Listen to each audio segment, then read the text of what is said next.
Le ministère de la Nouvelle Alliance.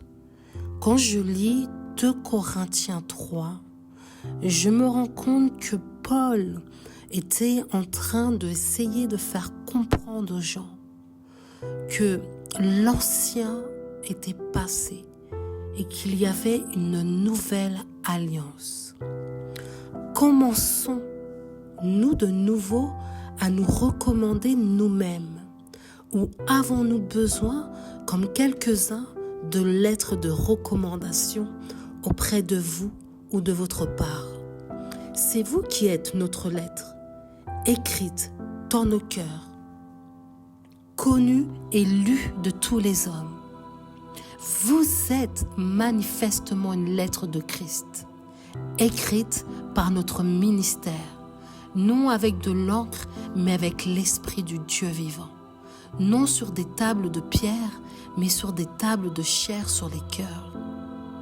Je ne sais pas si vous comprenez comme moi, mais il était en train de dire que nous, en tant que personne, nous sommes le témoignage de la gloire de Dieu aujourd'hui, comme une lettre ouverte. Il n'y a plus besoin qu'une personne écrive une lettre pour te recommander auprès des gens. Tu es cette lettre. Ton attitude, tes actions, ce que tu reflètes de la parole de Dieu est cette lettre ouverte de la gloire pour les gens. Ce n'est plus une lettre écrite avec de l'encre, mais c'est une lettre marquée par l'Esprit de Dieu, l'Esprit du Dieu vivant. Pas sur une table de pierre comme Moïse le faisait, mais sur la table de notre chair, sur notre cœur. Il continue par dire, cette assurance-là, nous l'avons par Christ auprès de Dieu. Ce n'est pas à dire que nous soyons par nous-mêmes capables de concevoir quelque chose comme venant de nous-mêmes. Notre capacité, au contraire, vient de Dieu. Et nous a aussi rendus capables d'être ministres d'une nouvelle alliance. Non de la lettre, mais de l'esprit. Car la lettre tue, mais l'esprit vivifie. Or, si le ministère de la mort, gravé avec des lettres sur des pierres, a été glorieux, au point que les fils d'Israël ne pouvaient fixer les regards sur le visage de Moïse à cause de la gloire de son visage, bien que cette gloire ait été passagère, combien le ministère de l'Esprit ne sera-t-il pas plus glorieux? C'est clair qu'on est en train de nous dire que si ce que Moïse a fait en son temps, lorsque Dieu lui a demandé d'écrire les commandements sur la pierre, a été glorieux, alors imagine maintenant que Jésus est venu. La glorieuse gloire de son action doit être 10 fois plus glorieuse de ce que Moïse a fait, ou de la démonstration de la présence de Dieu chez Moïse. Et il continue. Si le ministère de la condamnation a été glorieux, le ministère de la justice est de beaucoup supérieur en gloire. Et sous ce rapport, ce qui a été glorieux ne l'a point été, à cause de cette gloire qui lui est supérieure.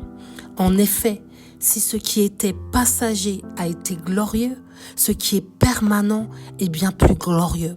On est en train de nous dire que ce que Moïse a fait était passager, mais que ce que Jésus a fait est permanent et bien plus glorieux.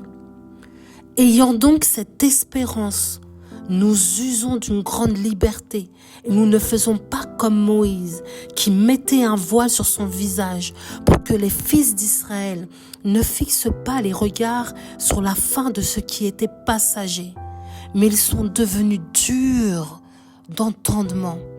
Car jusqu'à ce jour, le même voile demeure quand ils font la lecture de l'Ancien Testament. Ça veut dire que l'Ancien Testament est comme un mur. Tu refuses d'entendre cette dureté de ce que Moïse avait écrit de la part de Dieu. Et il ne se lève pas parce que c'est en Christ qu'il disparaît. Jusqu'à ce jour, quand on lit Moïse, un voile est jeté sur leur cœur. Mais lorsque les cœurs se convertissent au Seigneur, le voile est ôté. Or, le Seigneur, c'est l'Esprit. Et là où est l'Esprit du Seigneur, là est la liberté. Nous tous, dont le visage découvert reflète la gloire du Seigneur, nous sommes transformés en la même image de gloire en gloire par l'Esprit du Seigneur. Que ceux qui ont des oreilles pour entendre, entendent ce que l'Esprit veut dire au cœur. J'aimerais terminer par dire que tu ôteras le voile du cœur des gens, des cœurs endurcis dans leur entendement, lorsque tu feras les choses par l'Esprit de Dieu. Et que tu reflèteras sa gloire.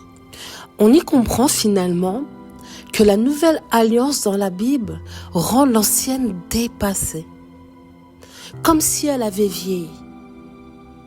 Alors qu'est-ce que ça signifie? Dieu a-t-il créé un modèle totalement différent de conditions pour ce nouveau contrat, pour cette nouvelle alliance? Qu'y a-t-il de nouveau finalement dans la nouvelle alliance, dans ce que Jésus a fait? Et on va pouvoir noter, voir 4 changements clés dans cette nouvelle alliance par rapport à l'ancienne.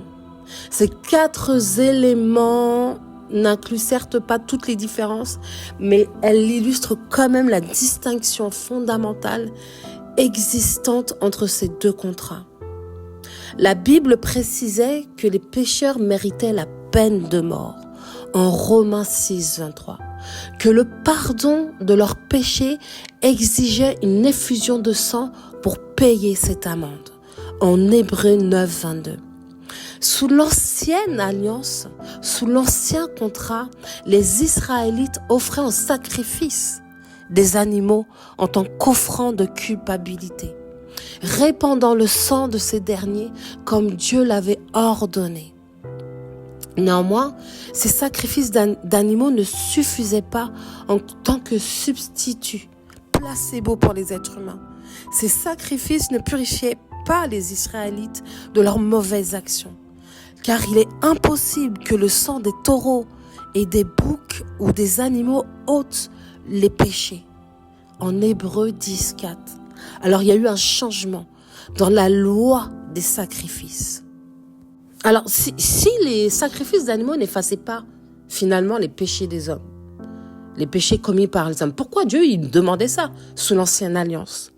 Parce que finalement, à l'époque, ces sacrifices-là rendaient les Israélites conscients de leurs péchés et préfiguraient l'époque où l'élimination de leurs amendes, de la mort du coup, deviendrait possible par rapport à cette action.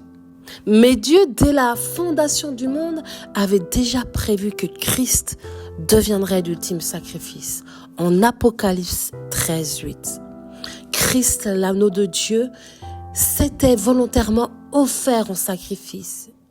Il est devenu ainsi possible d'ôter le péché du monde en Jean 1, 29, par son sacrifice à la croix. Et Jésus, ce sacrifice parfait, sans tache, qui finalement a reflété Dieu sur la terre, est devenu ce sacrifice plus que suffisant pour payer entièrement l'amende, pour payer entièrement la peine de mort encourue par les péchés des hommes. Et donc finalement c'est comme une inauguration de cette nouvelle alliance par le fait que son sang a coulé. En Luc 22, 20, il a rendu possible la purification de tous les péchés.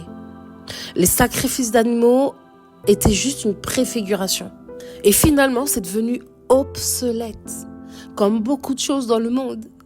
Tu achètes un téléphone et puis dans 5 ans il sera obsolète. Il sera remplacé par un nouveau téléphone, un nouveau numéro. Tu as eu le iPhone 12, aujourd'hui il y a le iPhone 16 et demain il y aura peut-être le iPhone 50. Ça a annulé les actions qui précédaient Jésus. Parce qu'il est devenu l'accomplissement parfait, ultime. Il a symbolisé le sacrifice ultime. Quand tu acceptes Jésus-Christ dans ta vie comme Seigneur et Sauveur, tu acceptes qu'il vienne laver ton péché. Tu acceptes qu'il vienne par le Saint-Esprit tout renouveler à toi et faire en sorte que tu deviennes une nouvelle créature. Et il y a un deuxième pas qui est important dans ce cheminement finalement, dans cette contrat avec Dieu, c'est te faire baptiser par la suite. Pour que le sacrifice de Christ te soit à nouveau appliqué. Tu sais, c'est comme un plan pour construire un meuble ou un plan pour trouver ton chemin. On te dit d'abord, tu reconnais que Christ est ton Seigneur et Sauveur et que Dieu existe. Et puis ensuite, fais-toi baptiser. Tu sais, c'est comme un sceau sur ta vie. C'est comme une marque pour toi, spirituellement. Pour dire finalement à ce monde, à Satan, que tu ne lui appartiens plus, mais que désormais tu appartiens à Dieu. Et puis ensuite, en te faisant baptiser, tu conclus tout. Et en vivant une vie dans la repentance. Parce qu'on reste des êtres humains imparfaits. Et donc, la chair est là. L'ancien est toujours un petit peu là, il veut toujours un petit peu revenir. Et donc, dans nos erreurs, dans nos égarements, dans ce que nous ne savons pas, avoir une vie de sanctification et de repentance, c'est le troisième pas à continuer à avoir. Parce qu'il n'y a plus aucun sacrifice qui est nécessaire et qui est validé pour nos péchés. Et finalement, Christ, en offrant sa vie, est devenu un souverain sacrificateur. Sous la nouvelle alliance, Christ ne sert pas dans un tabernacle physique en Hébreux 9:11. Il remplit ses fonctions de souverain sacrificateur dans le véritable tabernacle en Hébreux 8:1-2. À présent, l'Église est la maison de Dieu et un temple saint. Pour moi et par expérience, le baptême le plus important, c'est le baptême par le Saint-Esprit. Même si tu peux te faire baptiser d'eau, si tu n'es pas baptisé du Saint-Esprit, ton baptême d'eau est caduc. Tu sais, c'est comme s'il n'avait pas été activé. Maintenant, la nouvelle alliance n'abolit pas tous les éléments de l'ancienne, heureusement. Les 10 commandements sont importants dans notre vie en tant que chrétien. Il y a toujours cette ordonnance que Dieu nous a donnée auquel nous devons obéir. La nouvelle alliance vient finalement finaliser et accomplir l'ancienne. Elle vient rendre un peu plus parfaite celle qui avait été écrite par Moïse, avec un complément. Tu sais, on rajoute quelque chose de plus pour pouvoir vraiment finaliser tout le projet d'ensemble. Ce qui est nouveau dans la nouvelle alliance, c'est que c'est un bien meilleur contrat que celui conclu au mont Sinaï. Et c'est l'humanité entière qui a la possibilité de faire partie de cette nouvelle alliance. Et finalement, on y comprend certainement mieux le plan bon, parfait et agréable de Dieu pour notre vie.